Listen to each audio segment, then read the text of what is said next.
Il est 19 h, bonsoir à tous, ravi de vous.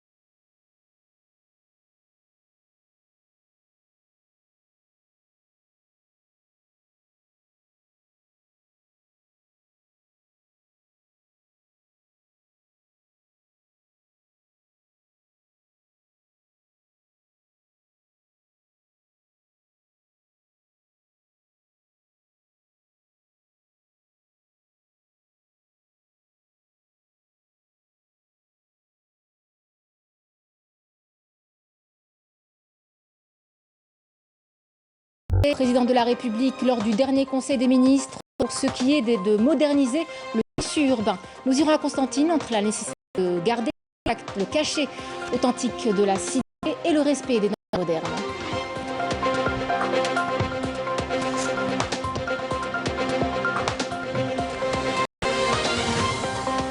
Au Maroc, la violence croissante contre de larges franges du peuple menace la stabilité du royaume en raison de l'absence de démocratie, de justice sociale et de droit. Le gouvernement marocain est aujourd'hui incapable de répondre aux revendications du peuple.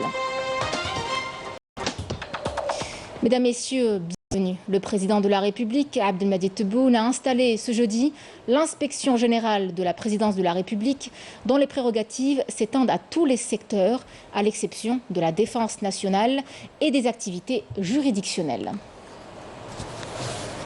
Je vous en parlais en titre également. En application des instructions du président de la République, Abdelmadjid Tebboune, un avion spécial d'Air Algérie a décollé tout à l'heure à 17 h de Bucarest en Roumanie pour le rapatriement des Algériens bloqués dans ce pays. C'est ce qu'a annoncé le ministère des Affaires étrangères et de la communauté nationale à l'étranger, qui avait appelé les Algériens qui avaient franchi les frontières ukrainiennes vers la Roumanie ou encore vers les pays voisins à prendre tâche avec les services diplomatiques à Bucarest pour prendre les mesures nécessaires à leur inscription à ce vol de rapatriement. L'ambassadeur d'Algérie en Roumanie, Menad Habak, a déclaré que toutes les mesures nécessaires ont été prises afin de prendre en charge les membres de la communauté nationale bloqués au niveau des pays voisins de l'Ukraine. Je vous propose de l'écouter.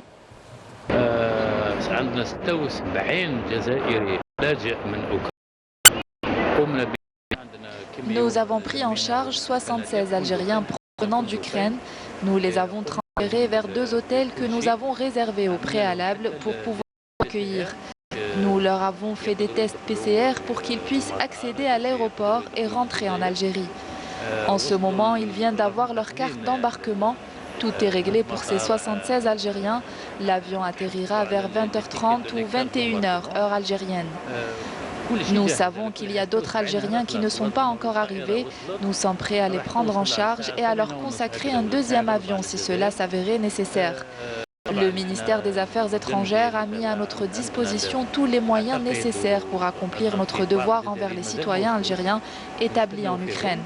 Dieu merci, la situation est sous contrôle. Nous sommes arrivés à envoyer 4 fois des chauffeurs aux frontières qui lient Budapest aux frontières moldaves pour apporter des passeports ou des laissez-passer aux Algériens pour qu'ils puissent rentrer au pays.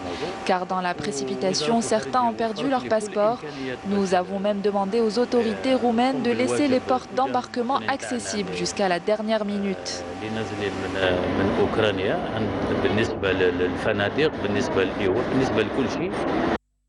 L'Ukraine et la Russie ont convenu à l'issue d'une 2e session de pourparlers d'organiser des couloirs humanitaires pour l'évacuation des civils des zones de combat, a annoncé un conseiller de la présidence ukrainienne. La 2e session de négociation est terminée. Malheureusement, il n'y a pas encore les résultats escomptés pour l'Ukraine. Il n'y a qu'une solution pour organiser des couloirs humanitaires, selon un membre de la délégation ukrainienne. Les forces russes avaient annoncé avoir déjà évacué plus de 142 500 personnes de la zone de combat, dont près de 40 000 enfants et environ 600 ressortissants étrangers résidant à Kiev, Mariupol et Kharkov. Activité parlementaire, le bureau de l'Assemblée populaire nationale a tenu aujourd'hui une réunion présidée par Brahim Bourali, président de l'Assemblée, consacrée à l'examen des amendements proposés au projet de loi portant modalité d'exercice du droit syndical. Une réunion durant laquelle Le bureau de l'APN a soumis 22 amendements remplissant les conditions légales à la Commission de la santé, des affaires sociales, du travail et de la formation professionnelle pour les examiner avec les délégués de leurs auteurs. L'Assemblée populaire nationale a tenu ce jeudi une séance plénière consacrée aux questions orales, des questions adressées au ministre de l'Énergie et des Mines, Mohamed Arkab, qui a pour sa part affirmé entre autres que l'État œuvre à assurer des stocks de carburant équivalents à 30 jours de consommation au niveau national au lieu de 6 à 8 jours actuellement. Les questions ont été aussi adressées à la ministre de la Solidarité nationale, de la Famille et de la Condition de la Femme et au ministre des Travaux publics. Au chapitre santé, le ministre Abdelrahman Ben Bouzid a aujourd'hui indiqué que l'objectif de son département pour l'ouverture de proximité était d'apporter des soins de qualité et de les rapprocher du malade autant que possible, et ce à travers l'ensemble du territoire national. Des dispositifs de santé qui seront réalisés dans un avenir proche en réponse aux orientations du président de la République en exécution de ce qui a été dit lors de l'Assise nationale de la santé. C'est ce qu'a annoncé Abdelrahman Ben Bouzid en marge d'une visite de travail d'inspection dans la wilaya d'Alger, où il a inauguré également la polyclinique La Concorde à Bir Medraïs et inspecté 2 autres polycliniques à Bni Messous et Oulet Feit avant d'ouvrir leurs portes après leur équipement. Le système de santé passe par la numérisation à tout niveau de gestion de ce secteur, ce qui est une priorité du ministère de la Santé pour tout simplement faciliter le travail des praticiens et améliorer entre autres la prise en charge des cas de reportage. Yes, Messoudi. Numériser le système de santé est une étape fondamentale dans l'amélioration des prestations de services au sein des établissements de santé publics. Une numérisation qui simplifiera et facilitera considérablement le travail des praticiens de la santé publique. Si je veux, par exemple, m'enquérir d'un état d'un patient hospitalisé à l'Oued, à l'hôpital Oued, je pourrais avoir accès à son dossier médical en direct, en quelques secondes. Il y aura tous les éléments et je pourrais donner un avis autorisé de spécialistes. On ne peut pas concevoir actuellement un système de santé, un modèle de santé, sans l'outil fondamental, encore une fois, de la numérisation. La numérisation, une priorité relevée de la santé en vue d'améliorer la prise en charge des malades et d'assurer une meilleure gestion des biens, entre autres, dans les milieux hospitaliers. Une stratégie que le secteur compte adopter afin d'optimiser les prestations dans les établissements de santé du pays. L'instar de toute la numérisation de toutes les structures, c'est la possibilité qui est donnée au ministère de la Santé à travers tout un ensemble d'outils informatiques de digitalisation sur tout ce qui est dans la santé, aussi bien les malades, le dossier patient, aussi bien numérisation de l'hôpital, aussi bien numérisation des achats, des stocks, des marchés, de la visibilité, de tout ce qui a un lien dans l'amélioration de la santé. La numérisation est absolument fondamentale, nous y tenons. Une opération qui se fera à travers l'Agence nationale de numérisation, qui se basera essentiellement sur l'équité dans la prise en charge médicale des patients. Le malade, dès son arrivée au niveau des urgences ou au niveau de la consultation, il aura son médecin, donc le médecin qui va le prendre en charge aura automatiquement sa fiche au niveau du micro. Donc quand le malade, bien sûr, sera en consultation, le médecin aura tous les antécédents, toutes ces informations concernant ce patient. Sauf que tout se fera par étapes, par urgence. Nous, notre objectif, c'est de numériser en premier temps à l'hôpital afin de faciliter aux patients l'accès à son dossier médical. L'opération de numérisation touchera en premier lieu les hôpitaux les plus fréquentés du pays, avant d'être généralisée par la suite dans toutes les structures sanitaires du territoire national. Lors du dernier Conseil des ministres, le président de la République, Abdelmadjid Tebboune, a émis, souvenez-vous, des orientations pour le lancement des études techniques et de communication dans l'objectif de moderniser le tissu urbain. Et c'est à Constantine que nous irons ce soir pour évoquer le volet urbanisme entre la nécessité de garder le cachet authentique de la cité et le respect des normes modernes dans le bâtiment. Amina Batouche et Badea Amarni. Chaque ville algérienne a un cachet architectural propre à elle. L'ancienne cité ou le vieux Constantine, quand même appelé ses habitants, est considérée comme l'âme et la mémoire de la région de l'Est du pays. De nombreuses opérations de restauration sont en cours afin de préserver ce style si spécifique à la ville millénaire. Nous avons initié cette opération de restauration de la ville car elle nous a vu naître. Nous souhaitons restaurer l'ancienne Constantine de Ras Gantara jusqu'à Gantrat, Sbeta, Souq al-Arab, Rahbet, Souf et Rsif, tous les coins et recoins de cette cité ancienne. Nous voulons attirer les touristes dans notre ancienne cité. Au fil du temps et avec la croissance démographique, les besoins en matière de logement ont sensiblement augmenté. Une nouvelle dynamique urbanistique a été enclenchée. De nouvelles cités ont émergé. L'exemple de la nouvelle ville à Lili, mais le visiteur est vite interpellé par l'anarchie et le non-respect des normes architecturales.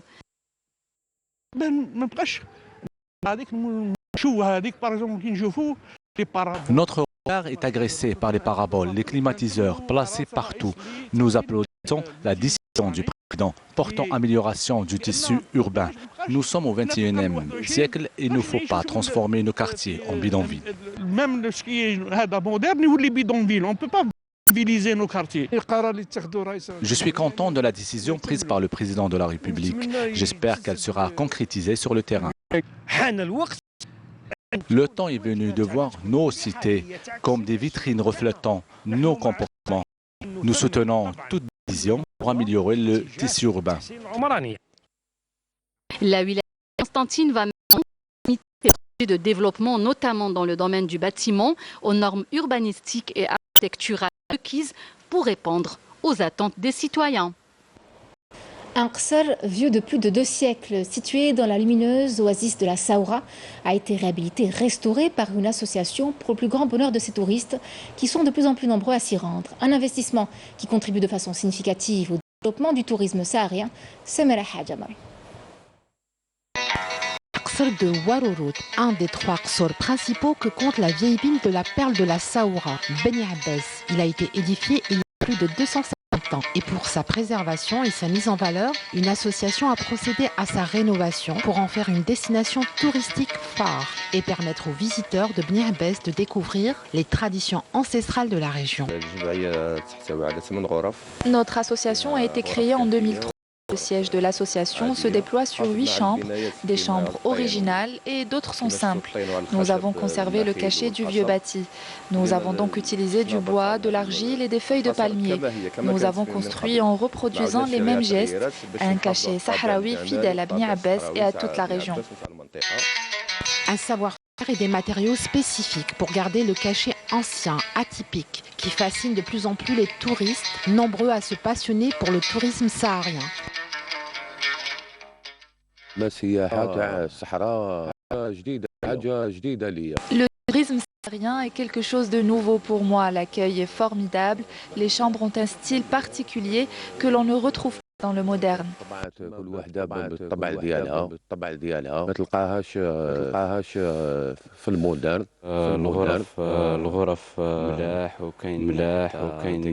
L'hébergement est bien typique. Il y a parfois des grottes dans les chambres et la nourriture est excellente et bio.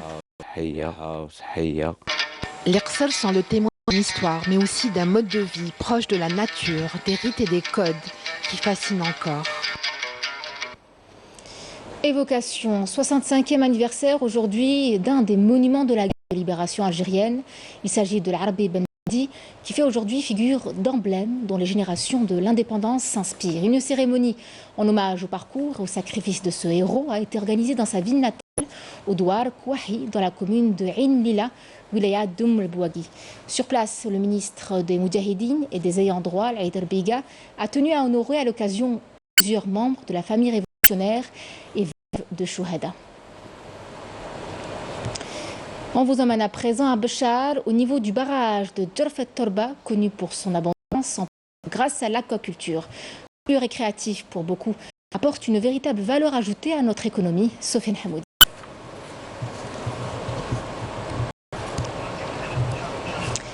Un sujet que vous pourrez suivre dans notre prochaine édition. Un projet pilote de tri et de récupération des déchets a été lancé aujourd'hui au niveau du port d'El Djamila à Alger en présence de la ministre de l'Environnement qui a mis en avant l'importance d'associer la société civile dans les opérations de tri sélectif et de valorisation des déchets ainsi que dans la sensibilisation à la préservation et la propreté des ports et de l'environnement. Samia Mouelfi a également rappelé la stratégie sectorielle visant à améliorer le cadre de vie des citoyens à travers la transformation écologique qui repose sur l'économie verte et circulaire et l'amélioration de la gestion des déchets. Toujours autour de ce dispositif de tri sélectif pilote mis en place au niveau du port de plaisance et de pêche d'El Djamila, il a pour but d'inciter tous les acteurs à préserver leur environnement. Les pêcheurs sont témoins de la dégradation graduelle des fonds marins, une pollution croissante et menaçante. El Hamdi. Les déchets marins représentent une problématique complexe qui menace aujourd'hui la diversité biologique, la qualité du milieu, l'économie locale, notamment le tourisme et la pêche. L'Agence nationale des déchets estime à travers ses campagnes de caractérisation des déchets marins et côtiers qu'environ 85% des macro-déchets retrouvés sur les plages algériennes sont des déchets plastiques. Quant au milieu marin, ce sont les pêcheurs premiers témoins de cette terrible pollution. Ils se plaignent de ramasser plus de déchets que de poissons dans leurs filets. C'est un lieu où il y a des activités, plusieurs activités, des pêcheurs, des restaurants, des plaisanciers. Toutes ces activités génèrent des déchets. Donc nous avons identifié plusieurs catégories de déchets, plusieurs flux de déchets qui ont fait l'objet d'un tri sélectif. Convaincus que les actions de prévention et de réduction de la pollution sur le littoral et en mer ne seront concluantes que si toutes les parties prenantes se mobilisent.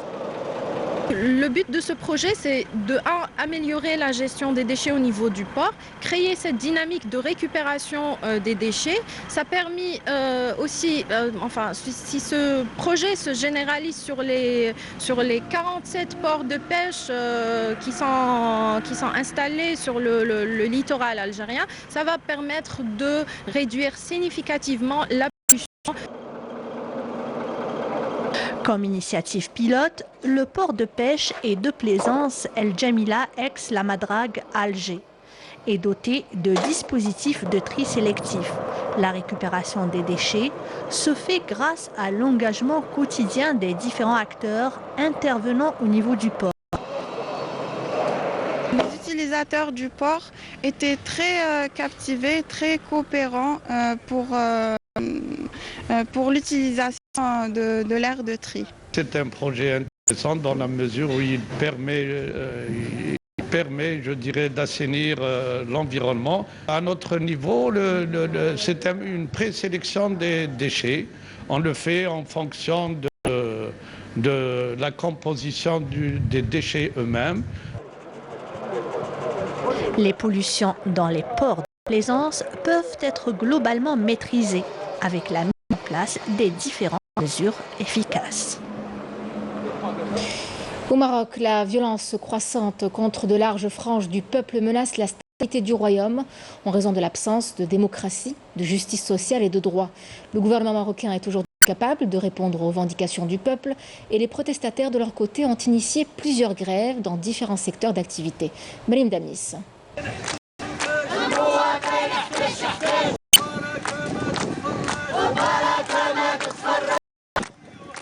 Engagé et déterminé à poursuivre son combat, le peuple marocain veut à tout prix renverser la tyrannie. La situation au Maroc se complique de jour en jour et les citoyens ne sont pas prêts de baisser les bras. Ils continuent à investir la rue pour exprimer leur colère et indignation contre la cherté de la vie. La hausse des prix des produits alimentaires et de carburant s'est répercutée sur le pouvoir d'achat des ménages. Aujourd'hui, ils ne peuvent plus subvenir à leurs besoins.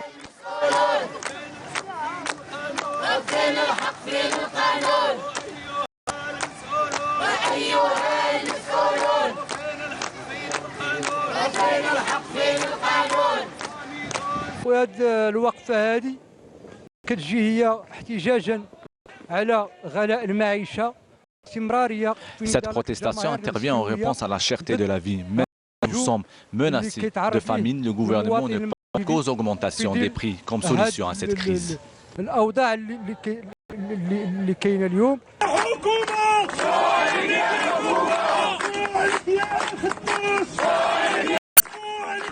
La situation sociale au Maroc ne cesse de se détériorer. Les secteurs clés à l'exemple de l'éducation, de la santé et de l'emploi ne répondent plus aux attentes et aux aspirations des citoyens qui ne décolèrent pas.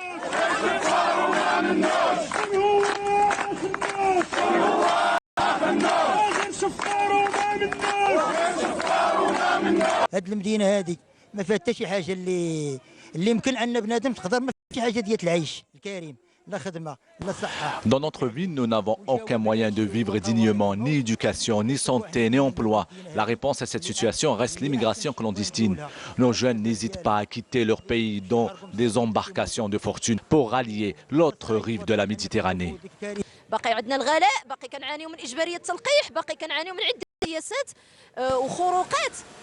Nous souffrons de ces nombreuses augmentations, de la vaccination obligatoire et des violations du gouvernement. Nous sommes sortis pour revendiquer notre droit à une vie digne.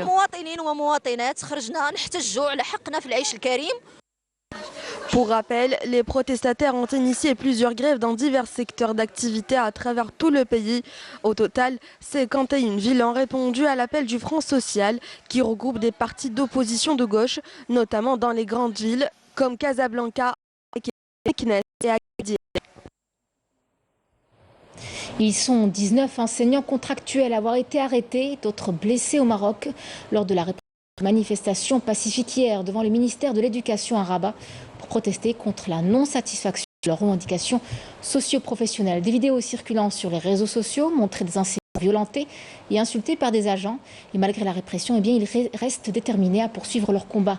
Les enseignants contractuels ont entamé une grève le 28 février et qui se poursuivra jusqu'au 6 mars prochain. Près de 1200 migrants ont tenté de franchir ce jeudi protégeant l'enclave espagnole de Melilla et environ 350 d'entre eux y sont parvenus, ont annoncé les autorités locales. Ces entrées massives dans l'enclave espagnole interviennent moins d'une année après celles enregistrées les 17-18 mai dernier lorsque des milliers de candidats à l'immigration ont afflué illégalement avec la complicité des gardes-frontières marocains. En 2 jours, jusqu'à 12 000 migrants, dont plus de 1500 ont traversé la frontière de l'enclave. Les autorités espagnoles avaient accusé le Maroc d'avoir manipulé les mineurs pour les encourager à franchir la frontière dans le but d'exercer une pression sur Madrid dans le contexte d'une crise diplomatique entre les deux pays. On revient chez nous pour vous parler de Linda El Alaoui, une artiste céramiste. Son métier, sa passion requiert un grand sens artistique, des gestes sûrs et précis et de l'engagement. Cette artiste a trouvé ce qui l'animait à l'intérieur. Son portrait est signé Semera Hadjamar. C'est par amour que Linda El Alaoui pratique son métier de céramiste d'art, un art qui prend forme à travers la transformation de l'argile en œuvre élégante et raffinée. Native de Béjaïa, cette artiste douée nous dit tout sur son histoire avec cet art auquel elle voue un amour sans commune mesure. C'était une passion. En 2013, au départ, c'était juste une passion et peu à peu, j'en suis tombée amoureuse. En 2013, j'ai contacté la Chambre de l'artisanat et des métiers et j'ai fait ma carte d'artisane. C'est à ce moment précis que je suis rentrée dans le monde de la céramique. J'ai suivi plusieurs formations dans ce domaine, un peu partout en Algérie. Et c'est en 2015 que j'ai ouvert mon atelier. J'ai ensuite contacté l'agence locale de l'Angem et c'est un peu grâce à cette agence que j'ai pu participer à des expositions et faire connaître ma production et mes œuvres.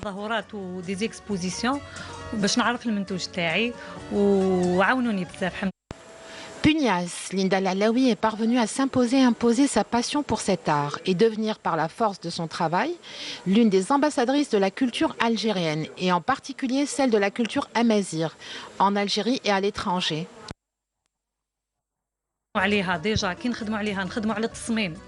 Mon vœu le plus cher est que cette partie de notre culture ne disparaisse pas. Et pour que cela n'arrive jamais, il faut beaucoup travailler. Il y a un travail de création et il y a un design esthétique qui attire les acheteurs potentiels. Et il y a la matière utilisée. Cette matière première ne doit pas être toxique pour la santé puisque nous créons des objets comme les services de table. Et tout ça, bien sûr, pour conserver et protéger notre héritage culturel. قد تم يعني بيعه في الخارج وهذا إن دل على شيء فإنما يدل على أن المرأة الجزائرية يعني يخصها الدعم فقط يعني القات الدعم. Ces œuvres sont achetées par les étrangers. Ceci indique qu'il suffit juste d'encourager la femme algérienne pour qu'elle rayonne et prouver à tous que la femme algérienne peut relever tous les challenges.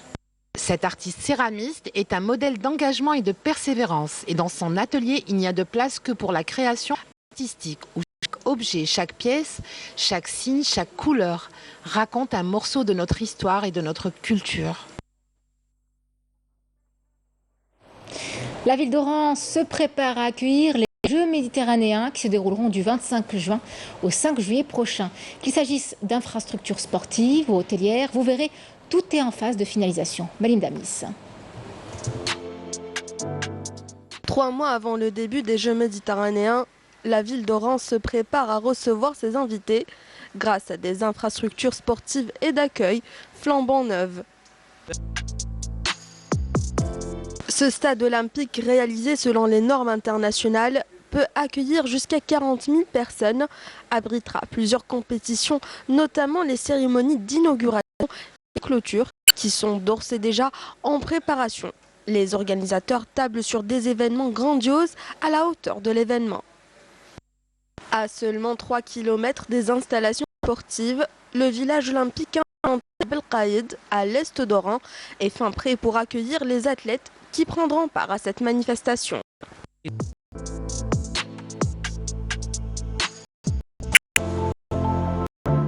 Ces Jeux méditerranéens ont été l'occasion de réaménager certaines infrastructures sportives, dont le Palais des Sports Hamou Boutlilis, la piscine olympique et le centre équestre d'Oran.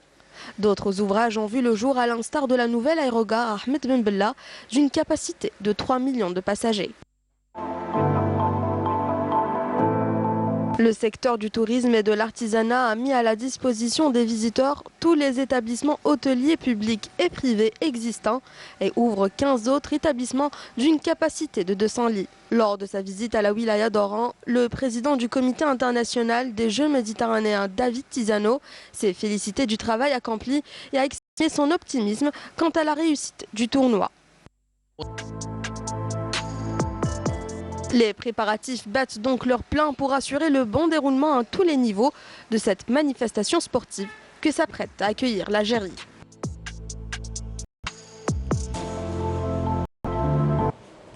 C'était le journal de la rédaction. Merci de l'avoir suivi. Je vous retrouve demain pour l'édition de la journée. Ne manquez pas votre émission Vision.